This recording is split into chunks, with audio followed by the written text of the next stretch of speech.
Transição geracional. Qual a nossa responsabilidade para com a próxima geração? Fica por aí que o tema hoje é sério.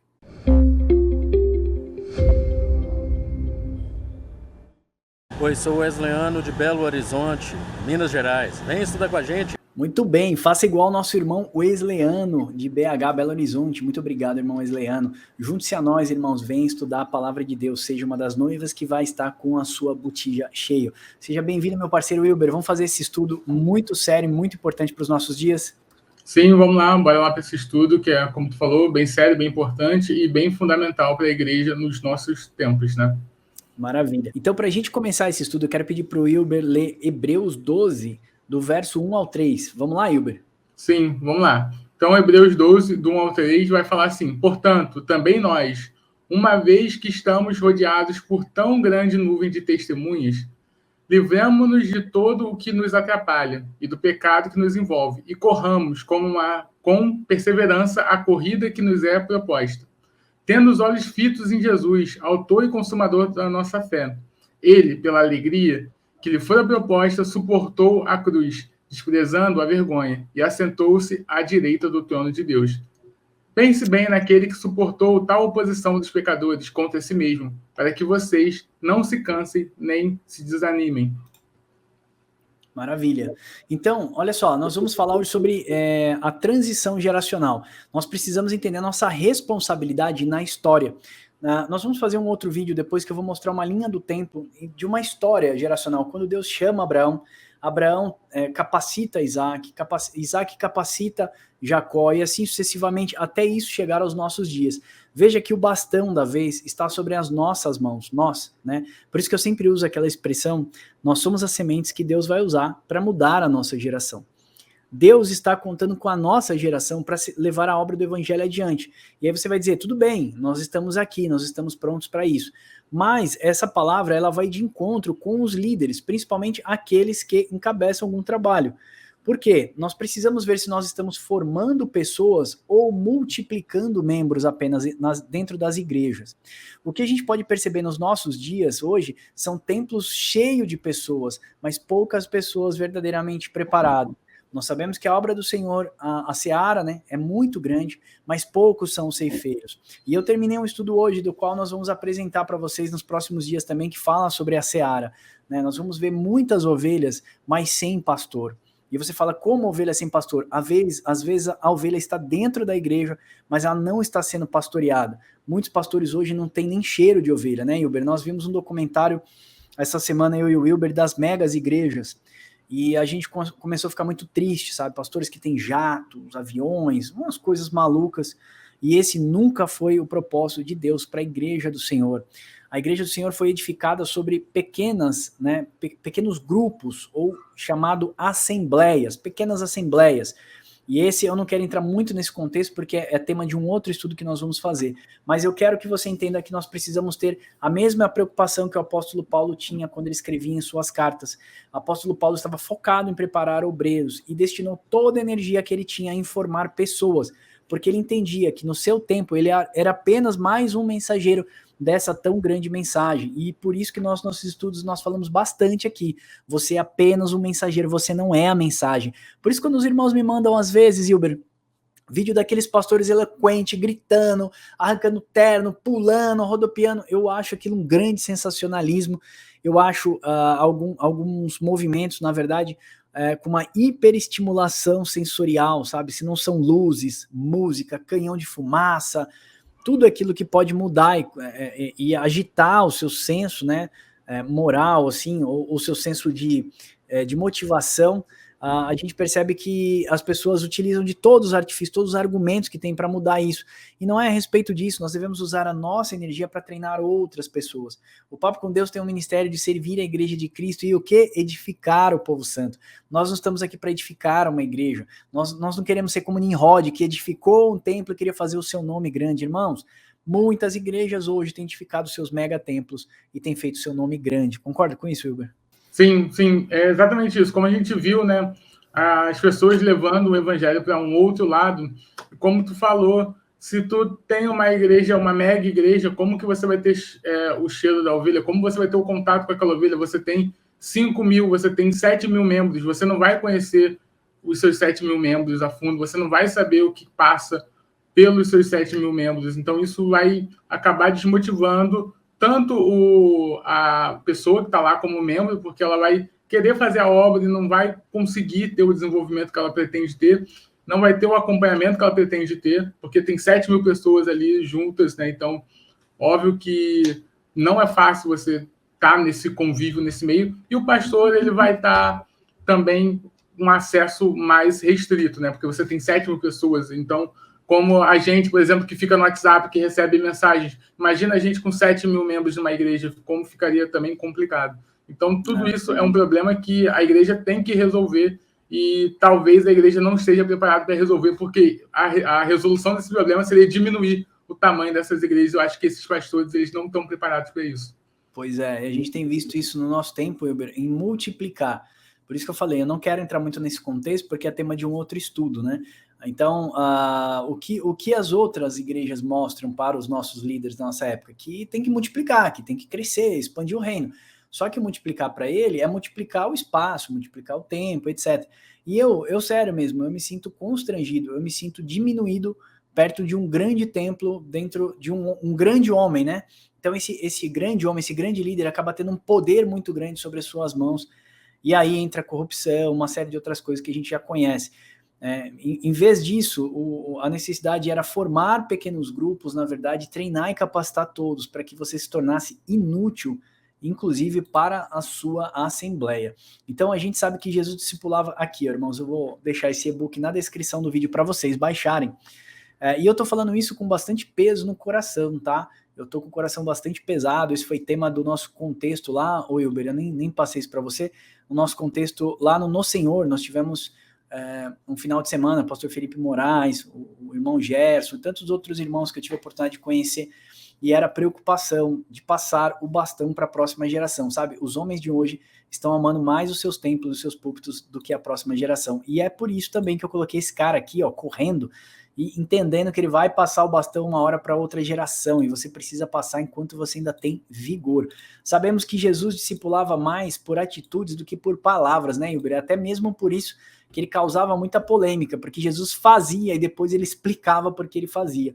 E um pensamento equivocado, né, sobre liderança que nós temos nos nossos dias é que as lideranças acreditam, na verdade, que as multidões são símbolo ou sinônimo de um sucesso denominacional. Muito pelo contrário, irmãos, a mesma multidão da qual disse Hosana, bendito aquele que vem em nome do Senhor, foi a mesma multidão que disse crucificam. Então, assim, olhar explicitamente uma igreja, o seu tamanho, sua dimensão, não quer dizer, na verdade, que aquela igreja é abençoada, ou que aquele líder é abençoado, né?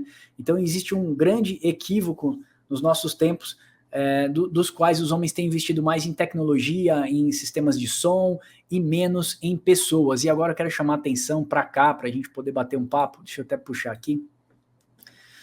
O que eu fico bastante triste, Wilber, é que a gente entende que a antiga aliança era uma sombra da nova. Então esses líderes entendem isso para alguma coisa, mas na questão de outras eles não entendem. Então eles sabem que o templo foi destruído, que hoje nós somos o templo, que o dízimo era para a manutenção daquele templo naquela época. E hoje não são os dízimos, tá? Nós acreditamos nas ofertas. As ofertas, né, daquelas pessoas que são sinceras, são para a manutenção do templo. Mas não tem templo, Wilber. Que manutenção? De que templo a Bíblia está falando? É para a gente ter megas templos ou significa pessoas? Não, a gente vê que vai significar pessoas, vai significar vidas. A gente percebe que, como você bem falou, Jesus ele trabalhava com exemplo. Tanto é que quando o jovem rico ali queria ter a vida eterna, que ele falou, vende tudo e me segue, porque você vai ver no meu exemplo o que você precisa para ser salvo.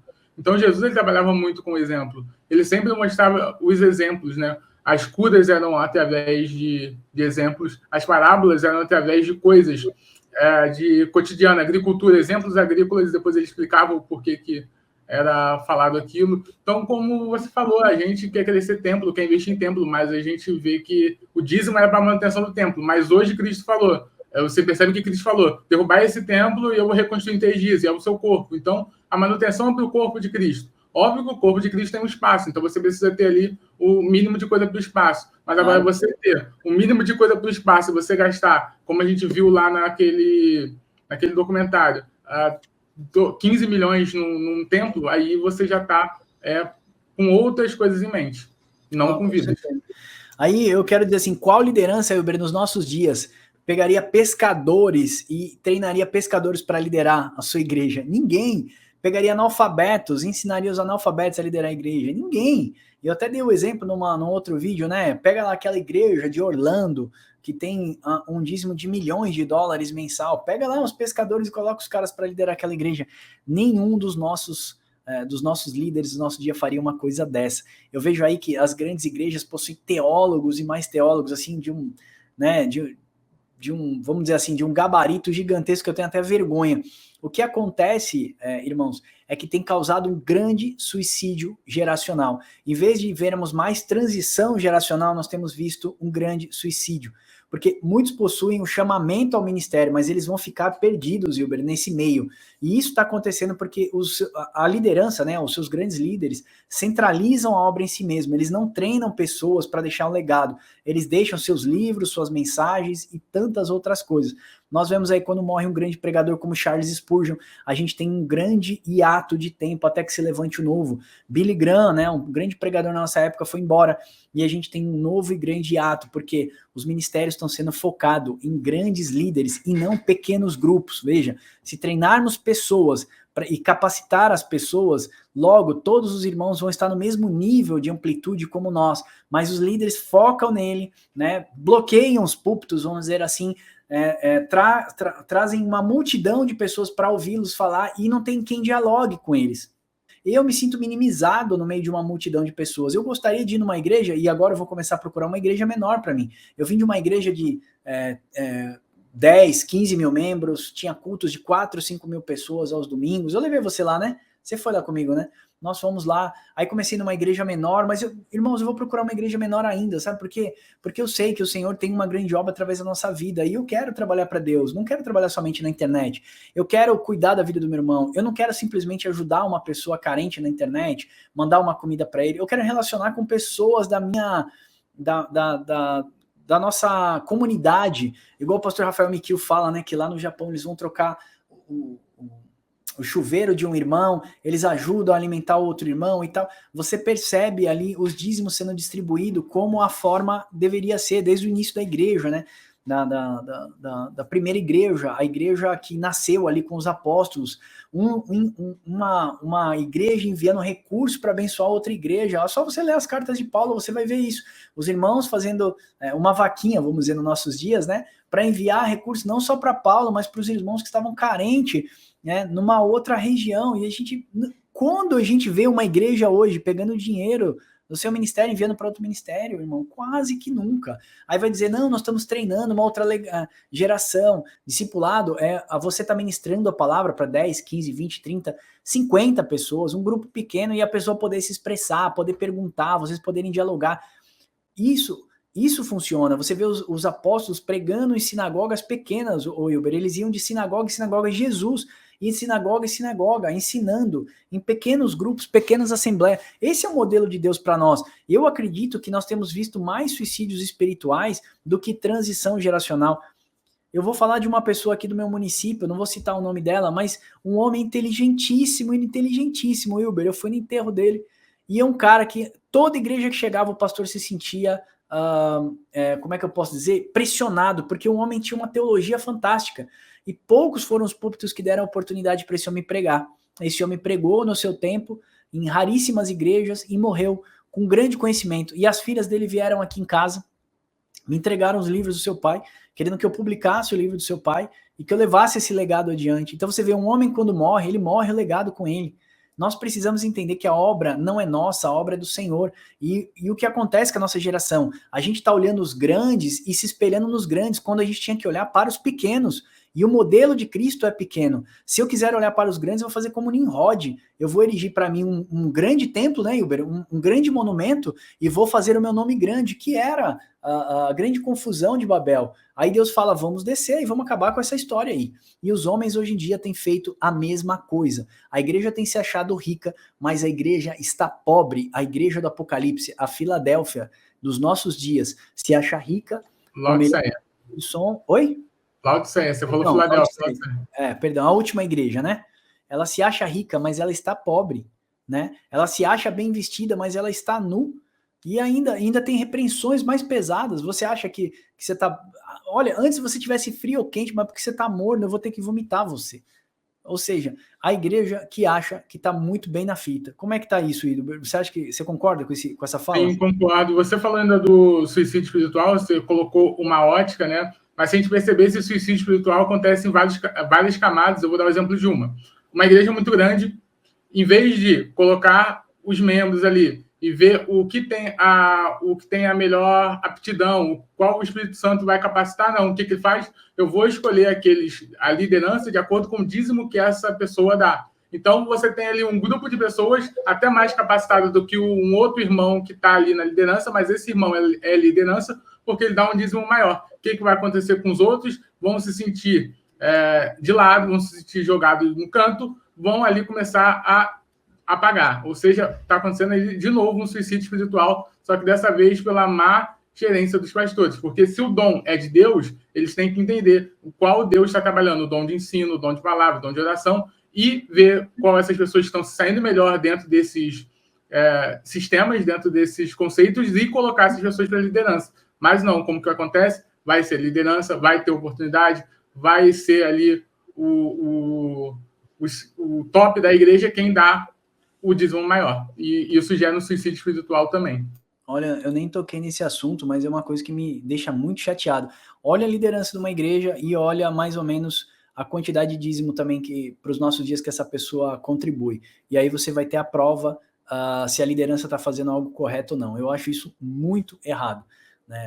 Colocar pessoas em posições, né, vamos dizer assim, de credibilidade dentro da igreja pelo tamanho do dízimo dela. Eu já saí de igrejas exatamente por conta disso e parece que quanto mais a gente anda por aí, mais a gente vê, né? Irmãos, esse e-book tá aqui, eu vou pular muitas coisas para a gente poder fazer isso tudo mais rápido. Eu não quero ler esse Geração Perdida, eu gostaria que você lesse na sua casa. Eu vou falar até da pedra Urim e Tumim, que era usado pelo sacerdote para escolha das pessoas, e eu vou comparar ela com o maná escondido e com a pedrinha branca que Jesus vai entregar para aqueles seus no dia da glorificação de corpos, tá bom? Então, assim, eu vou pedir para você ler esse e-book em casa. A gente está fazendo mais um desabafo, né? E o Wilber, a gente vem da semana inteira. Na verdade, a gente recebe muita coisa de muitos líderes, e essa semana foi uma semana bem pesada para a gente. Então, assim, é um estudo de desabafo, tá? Você vai baixar esse e-book, você vai ser muito mais edificado que isso. O que acontece é que as igrejas não podem sofrer pela vaidade dos seus líderes, né? Os líderes que não multiplicam, na verdade, presbíteros, pastores, homens que vão cuidar de tão grande rebanho. Veja que Jesus está numa região ali desértica e ele vê aquela multidão de pessoas vindo para ele. Jesus fala o quê? Ele falou assim, essa multidão de pessoas é comparada a tantas ovelhas que não tem pastor. Ora, se Jesus era o bom pastor, por que ele fala aquela frase, Hilber? Olha o grande paradoxo do bom pastor, né? Ele olha para aquela multidão e fala, essas ovelhas não têm pastor. Jesus estava ali numa condição, Hilber, porque a multidão era gigantesca, já prova que igreja não é de grandes multidões. E Jesus disse o seguinte, ó, eu sou apenas o evangelista, mas a porção que eu vou entregar para eles hoje não é o suficiente para alimentar eles. Amanhã eles vão estar com fome de novo. E aí Jesus naquele momento fala para os discípulos assim, ore ao dono da seara para que envie mais ceifeiros, porque a obra é grande, mas os ceifeiros são poucos. Jesus está dizendo que são obreiros? Não, Jesus está pedindo pastores para cuidar daquele tão grande rebanho que ele viu ali no deserto. Precisamos capacitar pastores. Você entra numa igreja, você pega 2, 3 pastores, o máximo uma igreja tem meia dúzia de pastores. É uma liderança muito fechada. Eu falo para você, eu já cheguei em vários lugares, eu gostaria de ministrar, eu gostaria de trabalhar na EBD, eu gostaria de ministrar. Cara, você é praticamente limado de todos os lugares. Eu quero ter um pastor para chamar de meu, que possa me discipular, que eu possa conversar com ele, mas praticamente todos os pastores que eu chego perto, eles se afastam, porque eles se sentem talvez confrontado ou minimizado. Teve um presbítero esses dias que me procurou e falou, cara, os pastores perto de você, às vezes eles se sentem mal perto de você, mas por quê? Eu falo, talvez por um ego do seu pessoal, sabe? E eu queria sentar com o pastor, tomar um café e falar, olha o que Deus me mostrou, olha o que Deus está me mostrando, olha isso. Cara, manda WhatsApp para meia dúzia de pastores, quase nenhum responde você. Então a gente sente, na verdade, um desejo, um ego mesmo centralizador do seu ministério, mas não da obra de Cristo. Porque se ele amasse a verdadeira obra de Cristo, ele ia vibrar quando o Wilber fizesse um estudo, quando o Max fizesse um estudo, quando a gente quisesse compartilhar alguma coisa. Porque quem ganha é a ovelha de Cristo. Agora, se você ensina para a ovelha se torna independente, então o pastor se torna o quê? Inútil. E talvez, Wilber, alguns líderes hoje têm medo de se tornar inútil. E veja, eu falo sem medo nenhum. Eu quero esvaziar de mim mesmo até que eu me torne inútil. O dia que eu me tornar inútil é porque eu me esvaziei completamente. Ó, a minha carreira foi cumprida com sucesso. Se a gente quisesse ganhar dinheiro, você acha que a gente não venderia os nossos e-books? A gente tem mais de 160 e-books no canal, irmão. Se a gente colocasse um clubinho de R$9 por mês, a gente não precisava de dinheiro nem para fazer a obra, nem para a gente continuar trabalhando. A gente teria dinheiro suficiente para a gente viver. Mas o nosso amor é pela obra do Senhor. E olha, Wilber, quando eu vejo lá o nosso grupo 14 do WhatsApp que está aberto, né? E eu vejo as pessoas trocando ideia e eu vejo a maturidade, como as pessoas cresceram. Tem 8.000 pessoas no WhatsApp com a gente, trocando ideias, e a gente olha e fala, caramba, um discipulando o outro, olha que legal, um ajudando o outro. Ó, já teve esse estudo, Tom, esse e-book e tal, eu não penso isso porque eu acredito nisso. E você vê que é uma fé fundamentada, não é uma fé sem fundamento, né? E quando entra algum fermento no meio, você já percebeu, Wilber? Os irmãos falam, ó, irmão, não é assim, você tá olhando errado e tal. Ajuda os irmãos na fé. Cara, isso é igreja. A multiforme sabedoria de Deus é manifesta no meio da igreja, Efésios 3:10. Não é através do Max, não é através do Wilber, não é através do pastor, da mega igreja, não é, irmãos. As pessoas estão indo lá, na verdade, em busca das suas necessidades temporais, mas não em busca daquilo que é eterno. Nós somos um espírito que habitamos dentro de um corpo, já fizemos um estudo sobre isso. Se você vai deixar essa casa, esse templo, você tem que investir naquilo que é eterno. E eu oro todos os dias para que eu receba o maná escondido do Senhor, corpo glorificado. Como Paulo disse, quando se vestir de corruptibilidade o que é corruptível e de mortalidade o que é mortal, então se cumprirá aquela palavra, né? Tragada foi a morte pela vitória. Eu sonho por esse dia, né? Mas o que acontece é que a gente vê que os líderes hoje, alguns sem visão e outros sufocam o seu próprio povo. Por isso que eu coloquei suicídio espiritual. Não é uma transição geracional. Ele forma 3, 4 pessoas e o resto ele sufoca uma assembleia inteira, uma congregação inteira. Irmãos que querem falar. Sabe, eu participo de um curso de casais e eu vi assim, não tinha conteúdo muito sólido no curso, mas o que eu percebi, sabe, o curso foi incrível, porque as pessoas puderam falar. Não tinha uma solidez teológica, era simples, mas as pessoas podiam falar. E sabe o que aconteceu? Curas. As pessoas foram curadas, cara. Em 3 meses de curso, as pessoas foram curadas. A gente viu pessoas chorando, pessoas falando de relacionamento rompido com o pai, sabe, pessoas que tiveram a sua vida molestada na sua infância, só que elas foram curadas porque falam. Agora os membros vão para a igreja e não podem falar. Os membros vão para a igreja e não tem como se comunicar, não tem como partilhar. Eu não sei como faz comunhão de um jeito desse. Como é que vai exercer os frutos do Espírito? A gente fala, não deixei de congregar como é costume de alguns, mas muitos templos você vai, termina o culto, acabou, todo mundo vai para casa. Aí fala, não, a gente faz comunhão como? Você pega meia dúzia de pessoas e vai para a churrascaria? Então você vai se cumprir a palavra do apóstolo Paulo que diz, vocês pecam porque não sabem discernir o corpo. Vocês se reúnem com os mais fortes, os que têm a grana, vocês trazem os seus vinhos, bebem, comem, vocês não têm comida em casa, quando vocês se reúnem mais para mal do que para bem. E aqueles irmãozinhos que estão na porta, que não tem nenhuma roupa para vestir, que está com camiseta de vereador, pelo amor de Deus, gente, é esse povo que a gente tem que ajudar. A gente tem que trazer para a comunhão do corpo. Então, Efésios 3:10, a multiforme sabedoria de Deus só é manifesta na igreja pequena. Eu tenho ido na igreja do pastor Elisa, acho que amanhã eu vou até ministrar lá. Cara, a igreja é de 5, 10 membros, mas, eles têm fome, eles têm sede, a gente senta, a gente conversa, a gente compartilha. Aonde você faz isso em megatemplos? Onde você faz isso em grandes lugares? Você não faz. Você pode fazer até num curso de casais, igual eu vi pessoas sendo curadas. Eu falo, olha, não vi Jesus ressuscitar, eu não vi morto ressuscitar, eu não vi cego enxergar, eu não vi paralítico andar, mas naquele grupo de casais eu vi um homem, né, que, tipo, tava cego pro evangelho, e agora ele enxerga. Eu vi uma mulher que não conseguia caminhar até sua mãe para pedir perdão para sua mãe desde a infância, e agora ela caminha, sabe? Pessoas que tinham ouvidos, parece que tapados, não conseguiam ouvir, agora ouvem. Então eu vejo os milagres de Deus dentro de um contexto que a igreja pode ser igreja, que a gente pode falar e pode ser ouvido, que tem um pastor perto da gente que pode discipular a gente, que tem cheiro de ovelha. Pastor que não tem cheiro de ovelha, pastor, você está errando. Então, assim, eu sei que esse vídeo vai ter uma chuva de reclamação. Eu muito provavelmente, talvez algum líder até se descrevendo do canal, porque mais de 40% dos nossos seguidores são pastores. E essa palavra primeiro afeta a mim do que a você. É um desabafo. A igreja está pontuando errado na questão de querer crescer e ser grande, e não compartilhar, expandir compartilhando, sabe? Criando grupos menores, alimentando, e vai para que você produza mais fruto. Vem aqui, você que está com sede, ensinar as pessoas. A igreja precisa mais disso, viu, Igor, para os nossos dias. Sim, sim. Tanto é um exemplo claro disso, foi quando eu fui para São Paulo, a gente foi naquele culto domingo.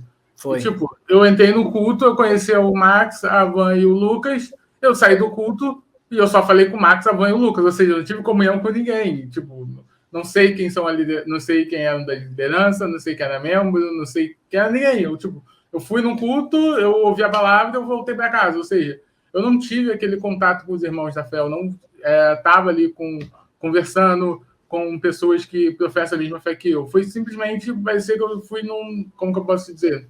Um cinema. Eu fui lá ver um determinado evento, determinada coisa e voltei para casa, sabe? Sem conhecer ninguém, sem ter comunhão com ninguém, sem nem saber o nome, a verdade, nem de quem pregou, porque não foi falado. O pastor não estava, acho que tinha que dar o braço, e o rapaz que pregou, acho que nem falou o nome. Provavelmente quem congrega ali conhece, mas a gente, por exemplo, que é visitante, nem o nome eu soube. Então é uma coisa que é bem complicada, né? É um evangelho bem frio. É verdade. Irmão, então, sucessão geracional. Como funciona uma sucessão geracional? Capacitar pessoas e não multiplicar membros. Preocupar em capacitar pessoas, edificar vidas. Edifique vida a vida. Bíblia é edificação, é ensino da palavra. Jesus foi encontrado em tempo e fora de tempo ensinando. Não é simplesmente uma palavra motivacional aos domingos. Vocês têm alguma coisa contra a palavra motivacional? Não.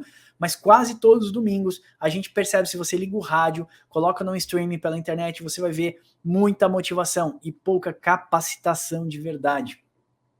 O que a gente tem feito com a nossa geração, irmãos, as grandes empresas têm se preocupado em capacitar os seus funcionários para continuar, dar continuidade. E a igreja tem se preocupado da mesma forma? Muitas vezes não. Por isso que a gente vê mais rupturas do que transição, né? Então, esse é um grande mal da nossa época, né? Talvez a causa primeira dessas rupturas seja o princípio da transição geracional que tenha sido quebrado. Eu falei de Paulo, já que ele inicia, né, plantando várias igrejas no seu tempo e preparando líderes para isso. Coisas que tá lá no e-book, eu vou deixar para você, vou até mostrar aqui novamente, coisas que impedem uma transição geracional. Tá aqui esse e-book, eu só tô lendo alguns tópicos para a gente pontuar, porque a gente já está terminando. Então, algumas coisas que impedem a transição geracional. A primeira delas são os líderes centralizadores. Alguém já disse que sucesso sem sucessor é um fracasso. Então, não há liderança sem treinar uma equipe.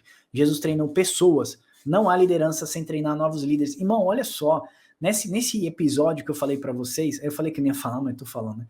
Nesse episódio que Jesus vê aquela multidão no deserto e compara eles com ovelhas, e fala assim, essas ovelhas não têm pastores. Rogai ao dono da seara para que envie mais ceifeiros, ou seja, que envie mais pastores para pastorear. Aí o discípulo fala, o que a gente vai fazer? Eles estão com fome. Olha só, deserto, mundo, simboliza mundo. Uma multidão simboliza o quê? As pessoas que precisam ser ganhadas. Vamos orar para que Deus mande mais pastores. Aí os discípulos falam assim, mas eles estão com fome, tem que alimentar eles agora. Certo, Uber? Tem que alimentar esse povo. Aí Jesus fala o quê? Separa em grupos de 50 e 100. Jesus não falou, separa em grupos de 1000. Lá tinha 5.000 pessoas que foram alimentadas pela multiplicação dos pães e peixes. Jesus fala, separa em 50 e 100. Qual que é o objetivo de 50 e 100? Para que você possa alimentar grupos pequenos, para que esse grupo pequeno seja saciado. Então a palavra de Deus, vamos dizer, como o alimento que foi entregue ali para eles, os pães e os peixes, é a mesma forma que nós fazemos hoje em dia. Separe, irmãos, grupos pequenos, 50 e 100, se reúnam, faça grupos na sua casa. Eu super indico vocês fazerem grupos em casas, como era no início da igreja. Não é célula, não é para multiplicar célula, para que multiplique dízimo para as igrejas, nada disso, irmãos. Multiplicar para aprender a palavra de Deus. Tem um monte de e-book aqui no canal, baixa o e-book, marca uma célula na sua casa, traz os irmãos na sua casa, prepara uma mesa de comunhão, faz um bolo, um bom café, traz as pessoas para ouvir a palavra de Deus, né? Para que não seja desgastante também, irmão. Uma hora de ministração, 1 hora de estudo, 30 minutos de estudo, 1 hora de comunhão. Traz as pessoas para o partir do pão, porque não tem comunhão sem partir do pão. O que será da nossa próxima geração, irmão, se a gente não entender a transição geracional, a gente encher os nossos templos, como o pastor Anderson Silva fala, e eu quero dizer que eu cito pessoas aqui, mas não quer dizer que eu coaduno com aquilo que elas fazem, tá? Mas o pastor Anderson Silva diz assim, Hilber, que nós somos extensos como um oceano, mas tão rasos quanto uma piscina. Então nós estamos multiplicando pessoas, mas não estamos formando líderes. Abacuque 3:2 vai dizer o seguinte: ouvi, Senhor, a tua palavra e temi. Aviva, ó Senhor, a tua obra no meio dos anos. No meio dos anos, faze-a conhecida, e na tua ira lembra-te da tua misericórdia. Então vamos interceder, irmãos, e trabalhar para prepararmos a próxima geração. Amém? Tem um último verso que eu queria deixar para você que está em 2 Coríntios 12:18, que diz o seguinte: roguei a Tito que envie com ele outro irmão. Porventura, Tito vos explorou? Paulo está falando aos coríntios. Tito vos explorou? Acaso não temos andado no mesmo espírito? Não seguimos nas mesmas pisadas? Olha, eu estou mandando Tito ir aí abençoar vocês como líder, abençoar vocês, e Tito explorou vocês, ele quis a grana de vocês, ele quis algum benefício? Não, ele tem andado na mesma fé e nas mesmas pisaduras, no mesmo testemunho de vida que nós temos andado. Então, irmãos, presta atenção nisso, pelo amor de Deus. Líder, para mim e para você, não é referente à multidão. Multidão não é sinônimo de ser abençoado por Deus. Multidão não é sinônimo de ter um ministério de sucesso. Né? Muito pelo contrário, talvez multidão seja um sinônimo de Nimrod, que erigiu Babel. Estão erigindo grandes templos, grandes homens, estão esquecendo de formar líderes. E a obra do Senhor vai mal se a gente não entender isso. E nós vamos criar um grande ato, porque quando passa esse grande homem, né, eu nem disse aqui do sistema feudal, daquele pastor que passa para o pai, passa para o filho, passa para a esposa, mas não tem líderes na igreja. Não, tem líderes, ele é um diácono, ele é o presbítero e tal, mas eles são os cabeças da igreja, e a gente sabe que isso tem muito. Então o Senhor nunca quis megas igrejas, senão ele falava que ia fazer uma mega igreja e seríamos todos congregados num mega lugar. Não é a respeito disso, é a respeito de comunhão, compartilhar. Amém? Quer falar alguma coisa, Elber? Amém. Não, concordo com tudo que você falou, e um exemplo perfeito de transição geracional dentro da palavra são 3 epístolas de Paulo, a primeira e segunda a Timóteo, no qual ele está discipulando Timóteo, que é um pastor que ele preparou, e a de Tito que você citou, que ele fala, Tito não caminha nos mesmos moldes que eu, ou seja, você vê que Paulo ele aprendeu com o encontro com Jesus e ele transmitiu o que ele aprendeu sem medo para pessoas, e ele fez com que essas pessoas chegassem a uma liderança enquanto ele foi fazer a obra, abrir outras igrejas, depois foi preso posteriormente. Então você vê que Paulo ele tinha a vontade de quê? De ensinar e fazer com que a pessoa que foi ensinada, ela consiga também transmitir esse ensinamento, não ficar retido, não ficar preso, como tu falou, num feudinho ali, onde você tem a liderança, o grupo da nobreza, né? E você tem ali os camponeses, o baixo clero ali embaixo, que só tem que dar amém para tudo que a liderança faz, né? Obviamente, respeito sua liderança, claro, porém, essa parte, essa centralização de poder, esse feudo eclesiástico que está surgindo não é legal, isso vai contra a palavra de Deus. Amém. Irmãos, eu vou deixar esse e-book aqui, ó, que tá bacana para vocês lerem. Olha, sinceramente, dessa vez, eu não li nem 10% do e-book. Foi mais um desabafo mesmo, do que um estudo, então eu peço perdão se a gente ofendeu algumas pessoas. O intuito não é isso, o intuito é edificar a vida de vocês. Eu tenho certeza que se vocês lerem o e-book inteiro, vocês vão se sentir edificados. Essa é uma adaptação do sermão do irmão Gerson Lima de Montemor, e depois nós vamos fazer uma outra adaptação que é referente à edificação da obra do Senhor ao longo dos séculos, e eu quero só mostrar uma palhinha para vocês aqui, ó, olha que bênção. Esse é um outro e-book que eu vou deixar para vocês, edificação do Senhor ao longo dos séculos, é bem legal mesmo. Então a gente vai ver de Gênesis, Abraão, Moisés, Juízes, Samuel, Saul, Davi, Salomão, Jeroboão, Roboão, Ageu, Zacarias, Zorobabel. Olha, vai ter muita coisa bacana vindo por aí. Então, queria que você se preparasse, a gente está fazendo alguns estudos muito, muito bacanas mesmo para abençoar a sua vida. E se você gostou desse estudo aqui, eu quero pedir para você enviar para outras pessoas, mas só pontuar uma coisa que o Uber falou. Irmãos, obedeçam a sua liderança, ok? Nós não estamos aqui pedindo nenhum tipo de rebelião, não é isso. Não sei se você percebeu, a nossa mensagem foi direcionada mais para líderes, ok? Pastor, pensa e pondera se aquilo que você está fazendo verdadeiramente foi um pedido do Senhor Jesus Cristo, entendeu? Crescer, expandir em números ou multiplicar pessoas.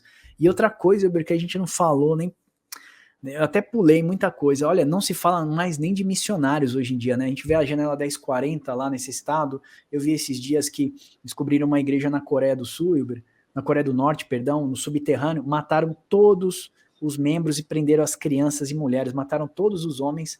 Uns foram degolados e outros foram assassinados mesmo na Coreia do Norte. Está no site do Portas Abertas, se você quiser, e também tem no Pleno News. Dá uma acessada lá que você vai ver isso. E eu fiquei bem triste, sabe? Porque enquanto aqui a gente está criando megas templos, lá eles estão se reunindo em grupos menores, em vários lugares, para poder multiplicar a palavra de Deus. Então pensa nisso, irmãos. A seara é grande, os ceifeiros são poucos, e a gente precisa multiplicar pessoas e não multiplicar membros. Tampouco dízimo. Não é referente a templo que a gente precisa se preocupar, mas é referente a levar a palavra de Deus mais longe. Amém? Deus abençoe vocês e até o próximo Papo com Deus.